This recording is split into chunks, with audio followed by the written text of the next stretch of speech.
Chapter 4 Type of Stretches and Timing. In this part of the course, we're going to go into the different types of stretches that are done, and which type of stretching will be the best for you and your aging body. We'll also talk about why timing stretches is important and discuss how much time you should be taking for each stretch. Ballistic stretching. If you've ever seen anyone bouncing while stretching, this is ballistic stretching. The idea is that it uses the momentum of your movement to push a joint beyond its normal range of motion. This is one type that you should avoid at all costs, as it can often cause your muscles to get tighter or cause injury. Active stretching. Often used in yoga, this involves bringing your limb into position without any help from props or other limbs and allowing only the muscles in that limb to hold the stretch. This can be extremely difficult, which is why it's rarely held for more than 10 seconds at a time, but it's also great for building muscle. Passive stretching.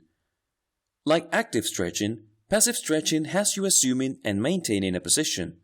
However, these stretches are held for a much longer period of time, 1 minute or more, because they use props which allow you to maintain the stretch.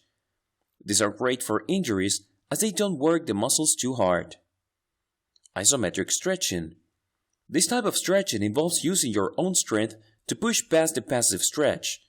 You assume a position and then push against a prop, or your trainer in some cases, to create a deeper stretch on those muscles, which is a great way to engage more of your muscle fibers than passive stretching alone.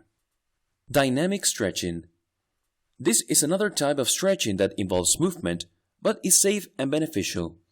With dynamic stretching, you perform sets of specific leg and arm movements that allow your joints to gently and naturally extend beyond their previous limits, exercising them and flexing the muscles at the same time.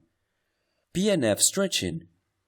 PNF stands for proprioceptive neuromuscular facilitation, and it is essentially uses a combination of passive and isometric stretches to provide even better results than one of these techniques alone.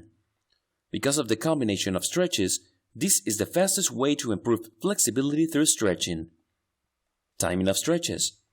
As we mentioned before, different stretches are held for different amounts of time. This is sometimes related to the difficulty of the stretch, as with active and dynamic stretches, but the effectiveness of the stretch is also a factor. Although an active stretch may only require 10 seconds to be effective, doing a passive stretch for the same amount of time would not produce any results.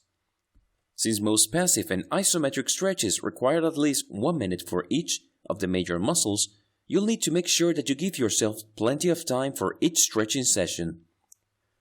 Allowing your muscles to stretch for at least a minute each, gives them a chance to gradually stretch out and maintain that position for long enough to impact that muscle for more than a couple of minutes after your session.